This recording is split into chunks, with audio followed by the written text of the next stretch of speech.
Hello అండి, నమస్తే. Welcome back to my channel. అందరూ బాగుండాలని మనస్ఫూర్తిగా కోరుకుంటూ నేను మీ జానుని. ఇదైతే చిన్న వ్లాగ్ అండి. నేను బెంగళూరు వచ్చిన కొత్తలో అనమాట ఈ వ్లాగు. అప్పుడు తీశాను, వీడియోని షూట్ చేశాను, కానీ ఇప్పటివరకు పోస్ట్ చేయలేదన్నమాట. ఇప్పుడు చూశాను, అంటే ఆల్బంలో కనిపించింది. ఓకే, ఇప్పుడు పెట్టేద్దామా అని చెప్పేసి ఎడిట్ చేసి పోస్ట్ అయితే చేస్తున్నాను. ఆ రోజు శుక్రవారం అండి. 4:15, 4:30 అలా నిద్ర లేచానండి. ఆ మధ్యలో ఇంకా అక్కడ నుంచి కూడా ఇల్లు అన్నీ కూడా తడబట్టి పెట్టుకొని బయట కూడా ముగ్గులు అవి పెట్టుకున్నానండి. అంటే ద్వారబంధము, తులసమ్మ అన్నీ కూడా క్లీన్ చేసుకుని చక్కగా బొట్లు అన్నీ పెట్టుకొని ఇలా దీపారాధన అయితే స్టార్ట్ చేసేసాను అనమాట. దీపారాధన కూడా అయిపోయింది. బయట అయితే ఆంటీ ముగ్గు వేశారండి. నేను ఇవన్నీ చేసేసరికి ఇంకా తెల్లవారిపోయిందనమాట. ఆంటీ వచ్చి ముగ్గు వేసేసి వెళ్ళిపోయారు పైన. తర్వాత ఇదిగోండి దీపారాధన చేసుకున్నాను. తర్వాత ఇక్కడ స్టవ్ దగ్గర కూడా కొంచెం అలా దీపం పెట్టుకున్నాను. అప్పుడప్పుడు పెడుతుంటానండి, ప్రతిరోజు పెట్టను. ఎప్పుడైనా మనసు కనిపిస్తే అలా పెడుతుంటాను అనమాట. బాగుంటుంది, మంచి ఫీల్ ఉంటుంది అనమాట. ఈ మొక్కలన్నీ కూడా నేను తిరుపతి నుంచి తీసుకొచ్చామండి. అంటే మేము ఎక్కడ ఉంటే అక్కడికి వెళ్తున్నాయి అన్నమాట. ఇక్కడ మాతో పాటు నేను మదురైలో నుంచి తీసుకొచ్చినవి కొన్ని ఉన్నాయి. అలాగే తిరుపతికి వెళ్ళాక తిరుపతిలో కొన్ని నాటాను, అక్కడ నుంచి తీసుకొచ్చినవి కూడా ఉన్నాయన్నమాట. కానీ చాలా చనిపోయాయి. ఇప్పుడు అంటే అక్కడ నుంచి ఇక్కడికి ట్రాన్స్ఫర్లోనే బండిలోనే కొన్ని మొక్కలు పోయాయి అన్నమాట. ఎంతసేపు లేదు, ఎంత దూరము లేదు, కానీ ఎందుకో తెలియదు 2-3 మొక్కలు అయితే చనిపోయాయి. ఇంకా ఇక్కడైతే కనుక మనకి ఎప్పుడు కూడాను ఒక ఉర్లీ లాంటిదండి. అంటే ఒక కప్పులో కానీ ఇలా మట్టి పాత్రలో కానీ సిల్వర్, కంచు ఇలాంటి వాటిల్లో వాటర్ వేసి పూలు వేసుకొని పక్కన పెట్టుకుంటే మనం ఉండే దగ్గర మనం ఎక్కువసేపు ఎక్కడ ఉంటామో అక్కడ పెట్టుకుంటే అక్కడ ఫీల్ అనేది బాగుంటుందండి. అంటే పాజిటివ్లా ఉంటుందన్నమాట. చాలా బాగుంటుంది అలా చేయడం వల్ల. ఒకసారి ఇలాంటి చిన్న చిన్న మార్పులు చేసుకుంటే మనకు కూడా ఇంకా ఇంకా పని చేయాలనిపిస్తుంది. అండ్ ఏదైనా కష్టం అనిపించింది అనుకోండి మన మనసుకి, వాటిని చూసిన వెంటనే అదంతా పోతుందన్నమాట. హాయిగా ఉంటుంది, రిలాక్స్గా ఉంటుంది వాటిని చూడడం వల్ల. ఓకే అండి, నేనైతే అలా చేసుకుని పెట్టుకుంటాను. నాకు అలా ఇష్టము. ఇంకా ఉర్లీలు, పెద్ద పెద్ద ఉర్లీలు అవన్నీ కొనుక్కోలేము, కానీ ఇలా చిన్న మట్టి పాత్రలు అయితే చేసుకోగలం కదా, అందుకని అలా చేసుకున్నాను. ఇంకా ఇక్కడైతే టీ పెట్టుకుంటున్నానండి. మా వారు డ్యూటీకి వెళ్ళిపోయారు. నేనైతే ఒక్కదాన్నే కదా టీ పెట్టుకుంటున్నాను. పిల్లలైతే ఇంకా పడుకొని ఉన్నారు. అప్పటికే 7:30 ఇంకా అవ్వలేదు ఆ టైంకి అనమాట. ఇది ఇక్కడైతే ఒకవైపు పొంగల్ చేసుకుంటున్నానండి, ఇంకొక వైపు టీ పెట్టుకుంటున్నాను. ఇంకా బెంగళూరు వాతావరణం చాలా చల్లగా ఉంటుంది కదండి.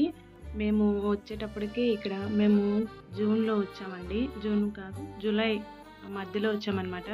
అప్పటి నుంచి ఇంకా చలి చలి ఉందన్నమాట. చాలా చలి అండి, వర్షాలు, చాలా చలిగా ఉంది. ఈ వాతావరణం మాకు సెట్ అవ్వడానికి కొంచెం టైం పట్టింది. కానీ అలాగని పిల్లలకి అంటే ఏదైనా జలుబులని, దగ్గులని ఇలాంటివి ఏవి రాలేదులేండి ప్రస్తుతానికైతే. ఇప్పుడు శీతాకాలం కదా, ఇంకా చూడాలి ఎలా ఉంటుందా అనేది. ఆ వచ్చిన వెంటనే అయితే బాగానే ఉందన్నమాట. అందరం కూడా బాగానే ఉన్నాము. ఇంకా ఆ చల్లటి వాతావరణంలో టీ అయితే కంపల్సరీగా ఉండాలి. ఇంకా టీ పెట్టుకుని టీ తాగేసాను. ఇంకా ఇక్కడైతే కనుక దేవుడికి ప్రసాదంగా శుక్రవారం కదా పొంగల్ని చేసుకుంటున్నాను. నేనైతే వీక్లీ వన్స్ అయినా సరే దేవునికి పొంగల్ చేసి పెడతానండి అమ్మవారికి. అది ఆదివారం అయినా, లేదంటే ఎక్కువగా ఆదివారమే చేస్తాను మా ఇంటి అమ్మవారి కనుక. ఆ తర్వాత శుక్రవారము లేదంటే మంగళవారము ఇలా చేస్తుంటాను. ఇగోండి ఇక్కడైతే కనుక ఇలా రెడీ చేసుకుంటున్నాను పొంగల్ని. చక్కెర పొంగల్ అంటారు కదా, కానీ నేను చక్కెర అయితే వేయను, అదే షుగర్ వేయను అండి. ఓన్లీ బెల్లంతోనే చేస్తాను. బాగుంటుంది. ఒకప్పుడైతే బెల్లంతో చేసినవి తినేదాన్ని కాదు. మా అమ్మ బెల్లంతో అట్లు చేసిస్తున్నా సరే తినేదాన్ని కాదు. అంత నచ్చకపోయేది బెల్లంతో వండిన వంటలు. ఈ పొంగల్ కూడా మా ఊర్లో, మా శ్రీకాకుళంలో అయితే జావ అని అంటారండి. ఇలా పొంగల్ చేసేదాన్ని, కానీ అది కూడా తినేవాళ్ళం కాదనమాట. మా పెళ్ళికాక ముందైతే అలా ఉంటుంది. కానీ పెళ్ళైన తర్వాత అన్నీ నేర్చుకోవాలి కదండి. ఇంకా షుగర్ని అయితే పక్కన పెట్టాననే చెప్పచ్చు. ఎందుకంటే దాంతో ఎక్కువగా ఏది చేసుకోను. ఎక్కువగా ఇలా బెల్లంతోనే చేసుకొని తింటాము. అట్లలో కానీ లేదంటే ఇలా పొంగల్ కానీ ఇంకా చాలానే బెల్లంతోనే యూజ్ చేస్తాను. నాకు కాకుండా నేను ఇప్పుడు అమ్మనయ్యాను కదా! మా అమ్మ అప్పుడు ఎలా చేసి పెట్టేదో నేను కూడా ఇప్పుడు నా పిల్లలకి అవన్నీ పెట్టాలి కదా! అంటే హెల్తీగా అలాంటివన్నీ కూడా. సో, నేను కూడా ఇప్పుడు ఇలానే అనమాట. ఎక్కువగా బెల్లాన్ని యూజ్ చేసి చేస్తుంటాను. ఇదిగోండి ఇక్కడైతే పొంగలైతే రెడీ అయిపోయింది. దేవునికి ప్రసాదంగా పెట్టుకోవడమే ఇంకా. దేవునికి ప్రసాదాలు వండిన వెంటనే పెట్టేయకూడదు.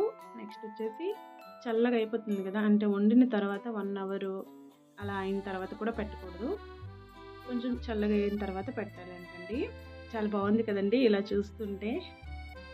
ఇలా చూస్తుంటే అసలు ఎంత బాగుందో కదా! ఇదంతా కూడా మట్టి పాత్రలో నీళ్లు పోసి పూలు పెట్టాను కదా! దానివల్లే అండి. చాలా బాగుంది. ఇంకా ఇక్కడైతే కనుక దీన్ని ఇడియప్పం అంటారండి. తమిళ వాళ్ళు, కేరళ వాళ్ళు ఎక్కువ చేసుకొని తింటారు. పక్కన వాళ్ళు ఇచ్చారనమాట ఆ చట్నీ ఇడియప్పము. అది ఉంచాను. ఇంకా పిల్లలు లేచారండి. పిల్లలు లేచాక వాళ్ళ కోసం అయితే దోశలు చేస్తున్నాను. దోశ పిండి ఉంది, ముందు రోజే చేసి పెట్టుకున్నాను అనమాట. నేను ఎక్కువగా ఆయిల్ కంటే కూడా నెయ్యిని యూజ్ చేస్తానండి. నేను ఇంట్లో తయారు చేసిన నెయ్యిని యూజ్ చేస్తాను. బయట తెచ్చిన నెయ్యిని అసలు తీసుకురాము ఎప్పుడు కూడాను. కానీ ఇప్పుడు ఈ కార్తీక మాసానికి నెయ్యి కావాలని చెప్పేసి తీసుకొచ్చాము. ఆ స్మెల్ అయితే అస్సలు బాగాలేదండి, నచ్చలేదు నాకు. కానీ దీపారాధన అయితే నేను ఇంట్లో చేసుకున్నదే పెట్టాను.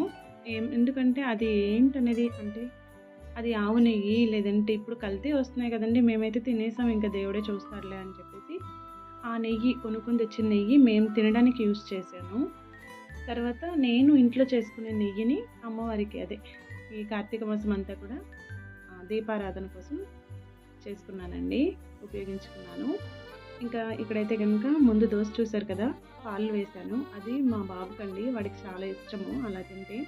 ఎవరైనా చిన్నపిల్లలు ఉంటారు కదా, అంటే మంత్స్ బేబీస్ కానీ 1 ఇయర్ 2 ఇయర్స్ కానీ పిల్లలకి అలా చేసి పెట్టండి, బాగుంటుంది.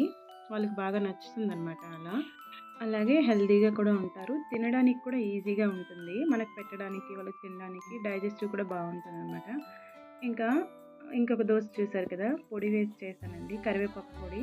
చాలా బాగుంటుంది టేస్ట్. ఒక్కసారి చేసుకొని ఇలా దోశల పైన ఇడ్లీల పైన వేసుకొని తింటే మళ్ళీ మళ్ళీ చేసుకొని తింటారు. నేనైతే చాలాసార్లు అయిపోతే మళ్ళీ చేసుకుంటాను. మా పిల్లలకు కూడా ఇష్టము, అడుగుతుంటారు. ఇంకా ఇక్కడైతే కనుక నైట్ అన్నం మిగిలిందండి, మా వారు కూడా లేరు కదా, అందుకని చెప్పి మధ్యాహ్నంకి ఆ అన్నాన్ని ఇలా చేస్తాను. అంటే తాలింపు వేసేస్తాను నైట్ అన్నాన్ని మధ్యాహ్నంకి. ఇలా తాలింపు వేసేసాక పక్కన అయితే ఎగ్స్ని కైమాలాగా చేసి పెట్టుకున్నాను. అందులో ఆనియన్స్ ఏం వేయలేదు, ఓన్లీ ఎగ్ వేసి ఉప్పు కారాలు వేసి బ్రేక్ చేస్తాను అంతే అనమాట.